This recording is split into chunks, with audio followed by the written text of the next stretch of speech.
के खिलाफ देश की जिस लड़ाई में आदरणीय प्रधानमंत्री जी का नेतृत्व और मार्गदर्शन प्राप्त हो रहा है, देश की सबसे बड़ी आबादी का राज्य उत्तर प्रदेश अपने जनप्रतिनिधियों, प्रशासनिक team, health workers, corona warriors और जनता जनार्दन के सहयोग से मजबूती से इस लड़ाई को लड़ रही है और उसके परिणाम भी हमारे सामने आ रहे हैं।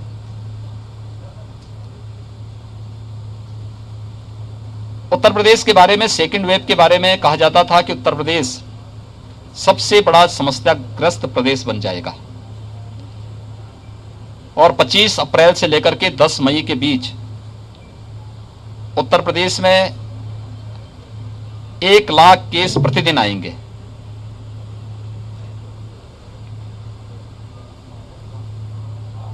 उत्तर प्रदेश ने सफलतापूर्वक इसको फेस किया और ये समस्या नहीं आने दी। पिछले प्रदेश के अंदर जो सब मैक्सिमम जो प्रतिदिन पॉजिटिव केस आए थे वह 24 अप्रैल को आए थे 38,000 और प्रदेश के अंदर हम लोगों ने यहां पर जब पॉजिटिविटी ज्यादा थी और रिकवरी कम थी तब यहां पे सक्रिय केसेस की संख्या थी 3,10,000, यानी जो एक्टिव केस थे 3,10,000 थे। आज प्रदेश के अंदर जो पॉजिटिव केस आए हैं वह 38,000 से घट करके अब ये 4,800 तक आ गए हैं और जो प्रदेश के अंदर एक्टिव केस थे 3,10,000 30 अप्रैल को, आज प्रातः 6 बजे तक उनकी जो संख्या है यह घट करके अब 84,000 पे आ गई है। यानी हम लोगों ने पिछले 22 दिनों के अंदर 2,26,000 से अधिक एक्टिव केस को रिकवर करके उन्हें सकुशल घर भेजा है। प्रदेश की रिकवरी इस समय 93% से अधिक है। प्रदेश के अंदर पॉजिटिविटी अभी 2 के आसपास है। लगातार प्रयास किए जा रहे हैं।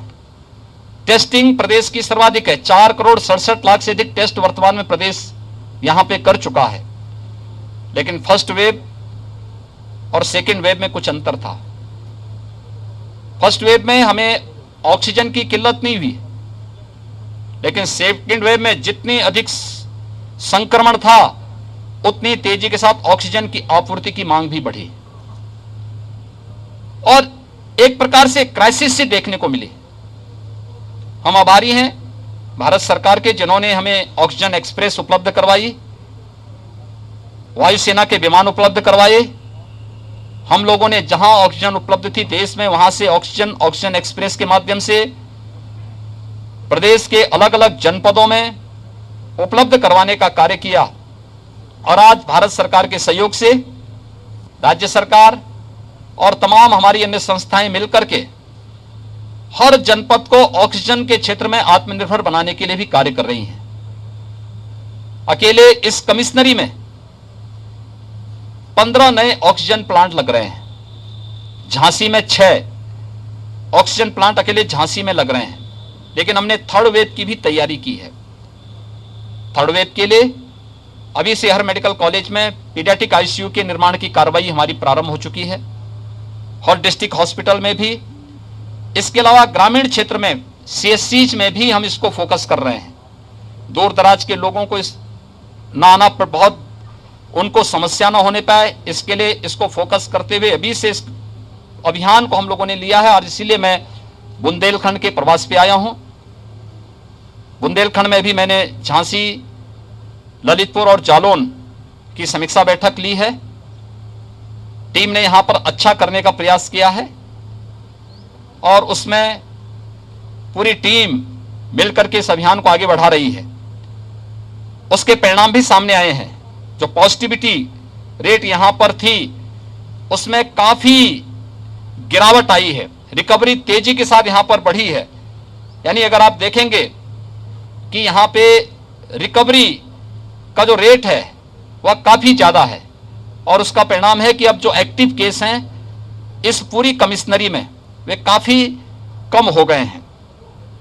निगरानी समितियों ने इस दिशा में बेहतर प्रयास किया है। Door to door survey, screening, लक्षण युक्त व्यक्ति को मेडिसिन किट उपलब्ध कराना और आरआरटी की टीम वहां जाकर के 24 घंटे के अंदर टेस्ट कर सकें। टेस्टिंग की क्षमता उत्तर प्रदेश ने बढ़ाई है।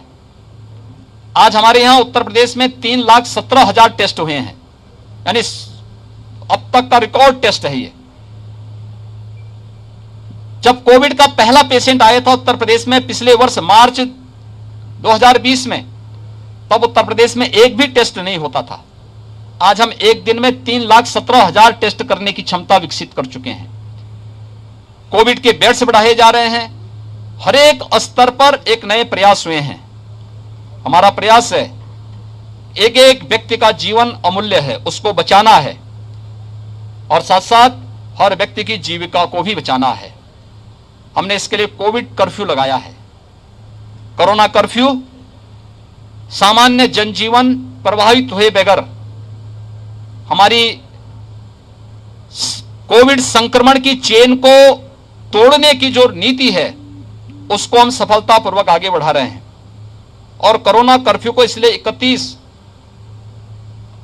मई तक सुबह 7 बजे तक हम लोगों ने बढ़ाया है।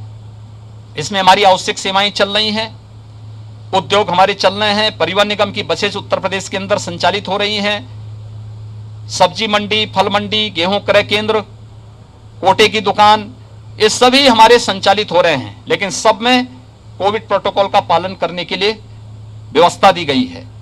हर एक प्रकार से व्यवस्था प्रधानमंत्री जी ने प्रधानमंत्री गरीब कल्याण पैकेज के अंतर्गत मई और जून में हर परिवार को 5 किलो खाद्यान्न पर यूनिट देने की व्यवस्था की। और उत्तर प्रदेश सरकार जून, जुलाई, अगस्त में प्रदेश के अंदर 15 करोड़ लोगों को निःशुल्क खाद्यान्न वितरण करने का कार्य करेगा। 1 जून से हम लोगों ने यह व्यवस्था भी की है कि वैक्सीनेशन का कार्यक्रम भी सफलतापूर्वक आगे बढ़ सके। अब तक हम लोग प्रदेश में 1,62,00,000 लोगों को वैक्सीन दे चुके हैं। 18 से 44 के बीच के जो युवा हैं इनको भी वैक्सीन देने की कार्रवाई युद्ध स्तर पर चल रही है। अब तक हम लोगों ने 18 से 44 के बीच की उम्र के 10 लाख से अधिक लोगों को, युवाओं को वैक्सीन दिया है।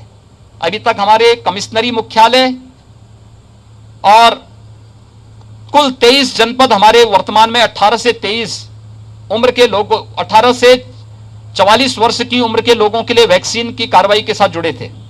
1 जून से 75 जनपदों में हम वैक्सीनेशन का कार्यक्रम प्रारंभ करेंगे। मैंने इस संबंध में माननीय जनप्रतिनिधियों से भी उनकी सक्रियता के साथ जो भूमिका अब तक रही है उसी सक्रियता के साथ वैक्सीनेशन के कार्यक्रम को सफल बनाने, जीरो वेस्टेज तक पहुंचाने, हर जनपद में न्यायिक अधिकारियों के लिए और मीडिया के लिए अलग से बूथ बनाने और हर यूथ को इसके लिए प्रेरित करने के लिए स्वयं सभी जनप्रतिनिधियों से आग्रह किया है।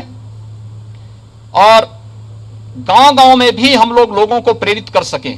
कॉमन सर्विस सेंटर के माध्यम से ये वैक्सीनेशन का कार्यक्रम हर ग्राम पंचायत में आगे बढ़ सकें, इस दिशा में भी प्रयास प्रारंभ हो रहे हैं। मुझे विश्वास है कि आप सबके सहयोग से हम सफलतापूर्वक इस सदी की सबसे बड़ी महामारी का मुकाबला करने और उसके अपेक्षित परिणाम लाने में सफल होंगे। आप सबसे भी मेरी अपील है, ये महामारी एक सामान्य फ्लू नहीं है, इस सदी की एक महामारी है। केंद्र और प्रदेश सरकार पूरी ताकत के साथ एक एक व्यक्ति के जीवन को बचाने के लिए पूरी ताकत और पूरा संसाधन लगा रही है। और हमारा प्रयास है कि व्यक्ति के जीवन को भी और उसकी जीविका को भी बचाया जाए। आप सबसे मेरा अपील है कि जन जागरण में आपका बहुत बड़ा योगदान है। एक एक व्यक्ति को जागरूक करने में आपकी बहुत बड़ी भूमिका है। हर व्यक्ति से हम इस बारे में कहें कि जो चीज पहले वेब से ही जिन बातों के लिए अपील की जा रही है कि हाई रिस्क कैटेगरी के लोग घर के बाहर न निकलें, 60 साल से ऊपर के लोग, 10 वर्ष से छोटी उम्र के बच्चे, गर्भवती महिलाएं, कमजोर इम्यूनिटी के लोग, एक या एक से अधिक बीमारियों से ग्रसित कोई भी व्यक्ति है, उन्हें अतिरिक्त सावधानी बरतनी पड़ेगी। घर के अंदर रहें, मास्क धारण करें। शेष अन्य लोग अगर आवश्यक नहीं, कोई महत्वपूर्ण कार्य नहीं, तो घर के बाहर न निकले। आवश्यक है तो मास्क लगा करके ही पब्लिक प्लेस पे आए। अगर हम ये सभी लोग इन चीजों के बारे में लोगों को जागरूक कर सकें, कोरोना प्रोटोकॉल का पालन करने के लिए लोगों को प्रेरित कर सकें, वैक्सीन के साथ सबको जोड़ सकें और वैक्सीनेशन के कार्यक्रम को भी सफलतापूर्वक आगे बढ़ा सकें, तो इस महामारी से सफलतापूर्वक हर गांव, हर कस्बा, हर जनपद, हर राज्य और पूरा देश सफलतापूर्वक निकल करके इस सदी की सबसे बड़ी महामारी को परास्त करने में सफल होगा। और हमें विश्वास है कि हम सभी मिलकर के इस महामारी का सफलतापूर्वक मुकाबला करेंगे। धन्यवाद जी।